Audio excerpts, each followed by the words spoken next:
Chief Acevedo, you may proceed, sir. Thank you for being here with us. Thank you, Senator, and, Madam Chair, and Vice Chair, and members of the committee. I'll be real brief. I want to speak on both bills, yes. And you may be surprised to hear that we are opposed to both bills. I think that the Dean of the Senate got it right. What are we trying to fix? I consider Texas and Texans to be the most thoughtful gun owners in the country. Our CHL holders are an absolute gem for us, and I call them our stealth fighters out there. Nobody knows they're out there, and that's the way that we want to keep it. If two people walk into the bank, one's an open carry, one is a concealed carry, and there's some A-Tray Hoover Crips who are out here on vacation and decided to rob that bank, who do you think is going to get shot first? Who do you think has the tactical advantage? I don't think I need to answer that question. So for open carry, we don't believe it's needed.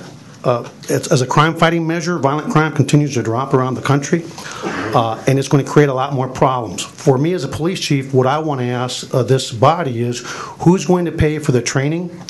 Who's going to pay for the extra resources it's going to require every time we get those calls about people walking around with guns in this city? When we have the fights now, we can clearly identify there's somebody with a firearm.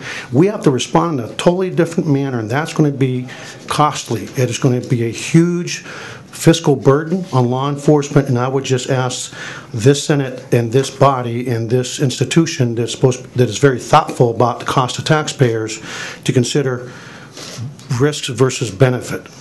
And there's a lot of cost involved, not just in terms of how people feel, in terms of the training cost, the response cost, and all the unintended consequences that open carry will result in. And do you want me to go into campus carry? You can, yes, sir. Campus carry? Well, you're out of time, but I bet someone will ask you a question, Chief. Chief, would you please go into campus carry?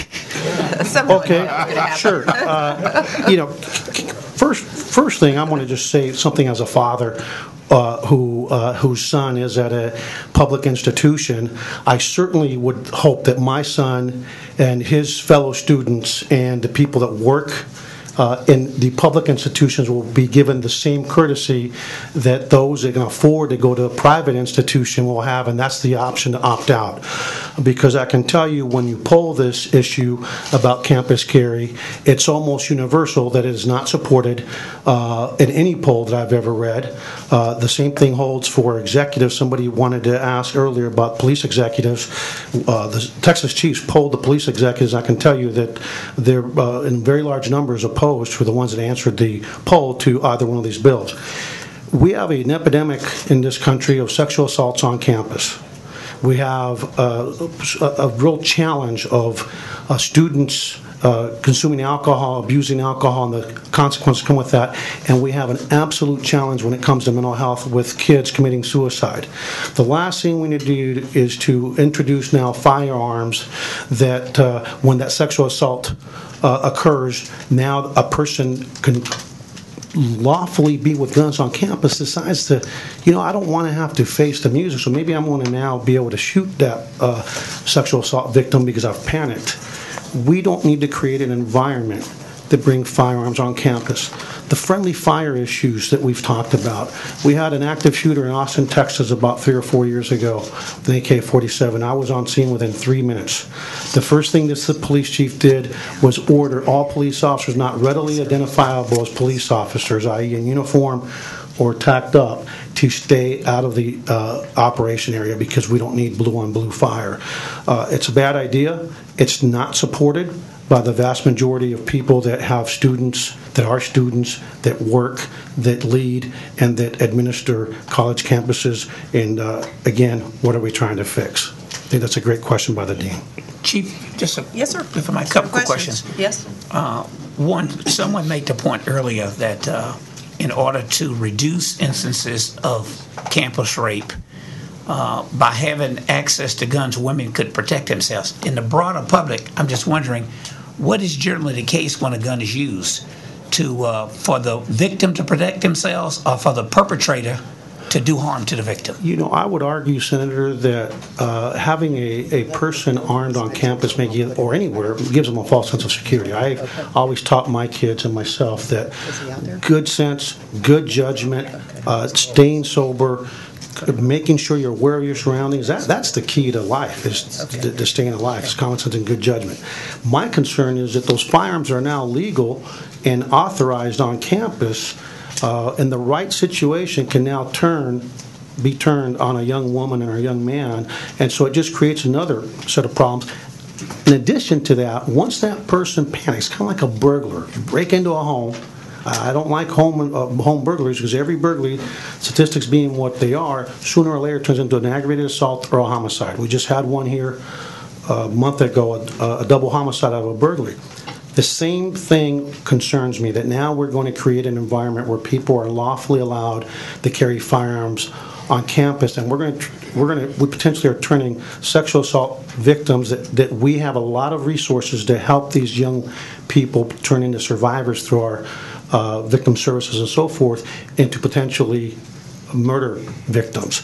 And so, again, we are very much opposed to it, as are the university chiefs and everyone else. And the interesting thing, I've been here almost 8 years, love Texas, came here as fast as I could, didn't get here fast enough, but I never thought I'd heard the day where we'd be looking at Oklahoma for leadership.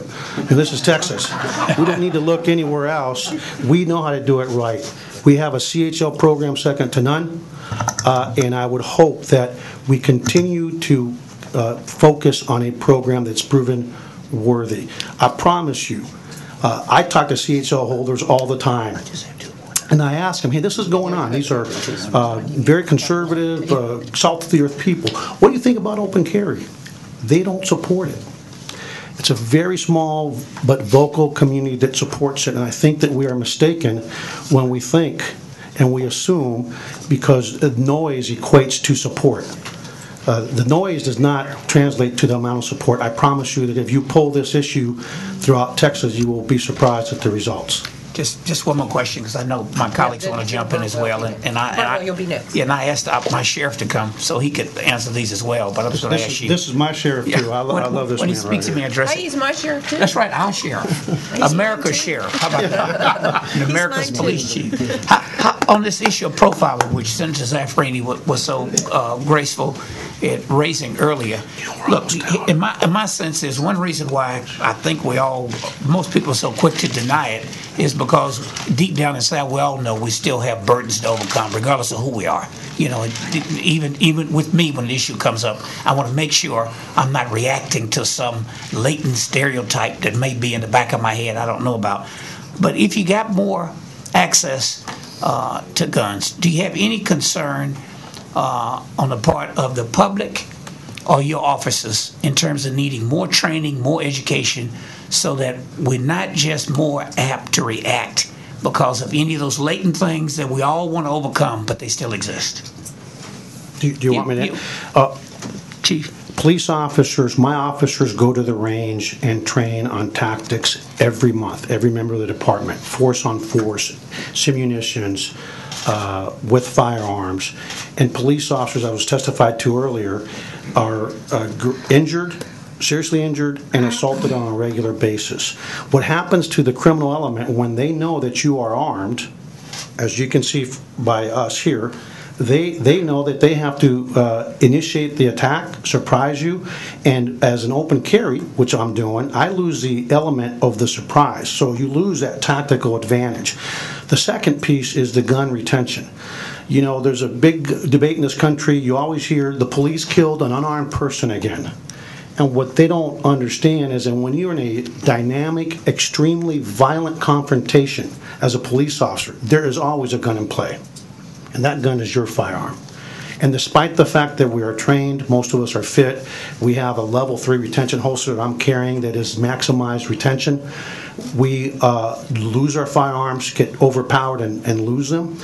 And so my concern is that when you have that open carry, now I as a bad guy, and there's some bad actors out there, know exactly what tactic I need to use to overcome and to be successful.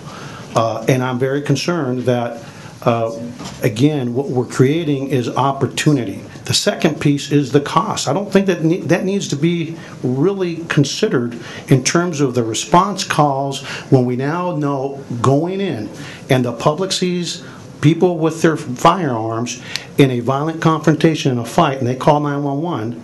Well, we're going to be responding with a lot more resources now because we know there's a firearm involved. That's going to create a problem to the taxpayer of Texas. We're going to have to retrain our officers when we have an environment of potentially several thousand. I don't think it's going to be that many, to be honest with you, because I think most CHL holders get it. I know they do because I talk to a lot of them. But nonetheless, if you go on the internet right now and you look and just go to YouTube, look at all the calls that are happening where police officers are already getting called with the long rifles around the state. Look at the confrontations that are happening. Look at what happened in Nevada, where there was a person that was openly defying the law, and because there's an open carry allowed, all kinds of actors showed up.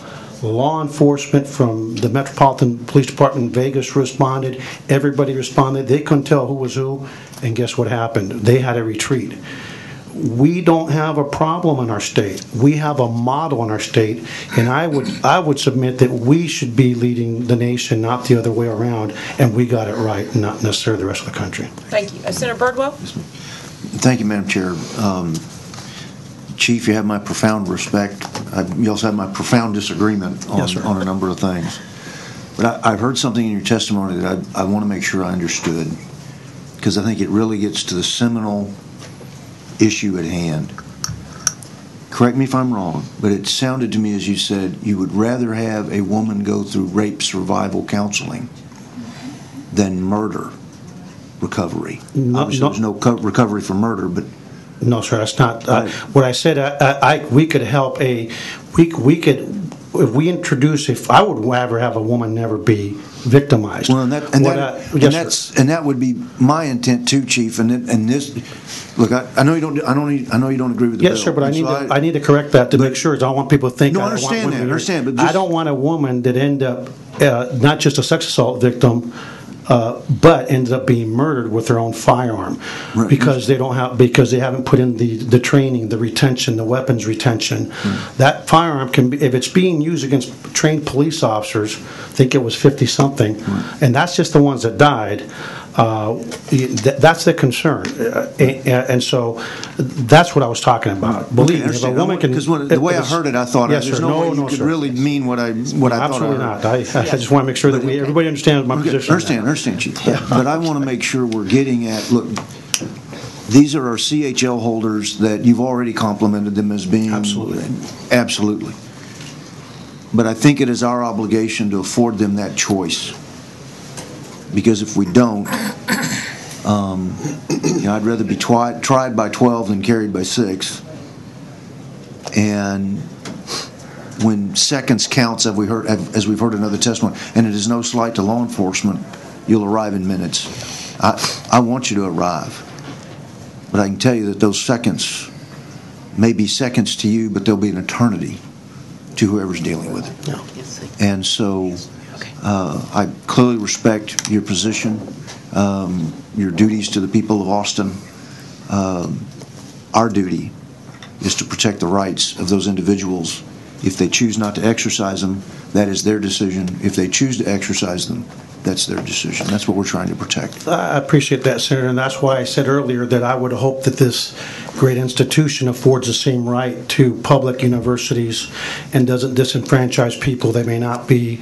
I don't think we should treat Americans and Texans as second-class citizens just because they can't afford a private university. No. Private universities get tax dollars just like public universities, and if they're going to get our one tax dollar, they should play by the same rules and have the same courtesy that we potentially are going to extend to the public universities. I would again profoundly disagree, because you're also protecting the right of the private property owner, because otherwise you'd have to essentially tell every private property owner now that says we don't want a CHL in here, is that nope, you don't get that choice. So that's the delineation difference. Yeah. Thank you. Thank you, Madam Chair. Yes, sir. Senator Zapparini, I think your light was on next. Yes. And then Senator Creighton? Thank you, Madam Chair. And then I also want to recognize Senator Uresti, who's joining us. Thank you very much for being with us here today, sir. Thank you. Chief, in what capacity do you testify today? Is it personal on behalf of the Austin Police Department or Police Association? My police association, which is a labor group, already submitted cards opposed to both bills. I am testifying in my capacity as a police officer, as a law enforcement professional that's dedicated my entire professional adult life to public safety. Do you know of any Texas chiefs of police or any police associations who support these bills? I have the Texas Police Chiefs Association actually conducted a survey recently. 285 police chiefs actually responded and said, do you think there should be open carry in Texas? And excuse me, the response of the 285 executives that responded was yes, 20.35%, no, 72.63%. And that's a survey from the Texas Police Chiefs Association. They also surveyed about CHL. If open carry passes, should a CHL be required? And the answer is 90.56% yes, 8.39% no. Should there be a regulation that the handgun be holstered? 92.98% yes, 5% no. And the holster retention, which has actually been something we've talked about a lot, is, and believe me, if you say that if there's something to sell, industry will make a holster. Trust me, that's what makes things go around in our country. In terms of retention, 71.68% said yes, 21.33% said no. Should the person carrying the handgun have retention training? 78.6% said yes, 14.7% said no. And by the way, there's some I don't know, but I didn't want to get to. If they can't make a decision, then I don't want to. I'm not interested in them. Then should the person participating in open carry display some sort of identification on the outside of his or her person all the time? 51% said yes, 35% said no, and I say absolutely yes. If you want to be walking around with a gun, I can't. When seconds counts, when millisecond counts, and there's an active shooter, there's going to be litigation because somebody will be shot eventually that probably was a friendly, and I want to know where that litigation went. So I say yes, you need to carry something on you to readily identify you as an open carry. Would you be willing to make contact? I don't think you're worrying on that. I think 74% said yes, they'd be willing to talk about it. Could you submit that as written testimony as part of your presentation today? You have to get 20 copies. It's right here. You may have it. Well, if we can... But I won't testify. I got this for the record from James McLaughlin, okay, who's the executive director. So. Thank you so much. You also talked about your own holster. You said you have a level 3 Yes, holster. ma'am. If these bills pass, what holster would you recommend, or would you recommend different types of holsters for different types of weapons, and would you include them as a requirement for open carry? Absolutely. Retention is critical. In an open carry situation where the suspect knows that you are armed and they decide to engage you, that's what the first thing they're going to do is go for that firearm, and that's kind of what we're talking about. I think retention is really important, and training is really important. You're going to have people running around with guns. We are going to be morally responsible with the outcomes when something goes wrong, and so I'd say that training and retention is critical. Assuming that these bills will pass, and we're confident that they will be passed at least by the Senate, what safeguards would you add to them, or how would you improve the bills? Well, I would, number one, in terms of open carry, my recommendation is there's a rancher out here, we're all about individual rights, we're all about local control. Not one shoe fits all. I would not have a problem with open carry in the middle of nowhere, Texas, where we have ranchers that know their neighbors and police officers are 50 miles away. I believe that you should leave it to the local entities to make their own decisions. There's a big difference in a community of 300 where all neighbors know each other and they all go to church on Sunday in downtown Houston, Texas. We should respect the requirements and the needs and the individuality of each community to come up with what their needs are, because it may make sense when your local law enforcement officer 50 miles away. And again, when people know each other, but it doesn't make sense in my city or somewhere else where you have plenty of law enforcement. The other piece is training. If you look at what's happened with CHL, we've kind of reduced their training requirements. I don't think you even have to qualify anymore. I'm not sure. By the way, I'm in the process of getting my CHL. We have to make sure that we have training, ongoing recertification, and not only in marksmanship, but also on the do's and don'ts, and also on tactics. And the last piece that I don't think has been thought out, there's going to be a huge training component for law enforcement in terms of the tactics to be deployed when you have firearms, knowing going into a call into the scenario, the cost of that will be required. There's a difference between sending a fight on 6th Street between two people. I might send 2 or 3 cops.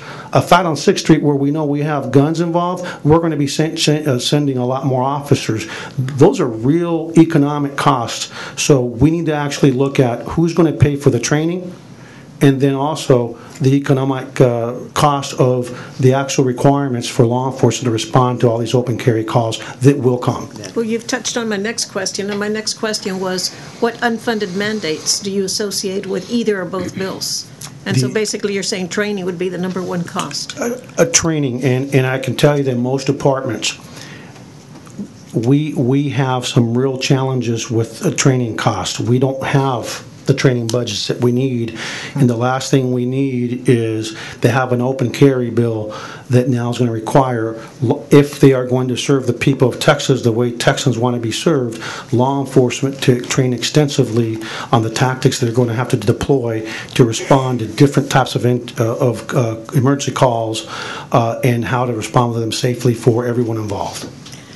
Chief, given your experience with racial or ethnic profiling within your own department, would you foresee a problem in terms of your law enforcement officers who saw people carrying openly? Would you see them reflecting any kind of racial profiling? Well, understanding human nature, we're imperfect creatures. We know that there are folks that if you don't look like them, they may not be quite as comfortable.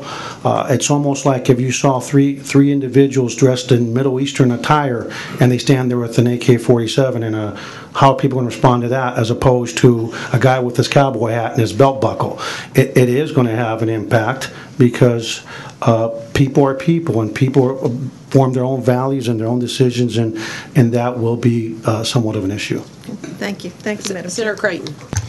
Chief, thanks for your testimony and your service. I just wanted to make a couple of points. You started out with your testimony talking about the cost of implementation, but how would that compare to the cost of the lives lost by those that could defend themselves? And certainly you would agree that no matter what the cost of implementation would be, lives that could be saved would much more outweigh that burden as a true benefit to make sure our citizens are safe, our law-abiding citizens and license holders, as it's shown now, are safe. And on that Virginia Tech campus, when Leslie Sherman, a student, lost her life with 29 other classmates in a classroom that Sung Hu Cho entered, and before law enforcement could arrive, 30 students died, and that coward killed himself. And if my daughter would have been in that classroom, who's 12 now, will enter university in a few years, who's just as good a shot as I am with a .40 caliber XDM Springfield, and a better shot than I am with any deer rifle that I could loan her. If she would have been in that classroom, she might not have won, but she would have had a fighting chance to defend herself. And so when we compare cost of implementation to that hypothetical, I would say that we would take that any day. Law enforcement, I would hope, would agree.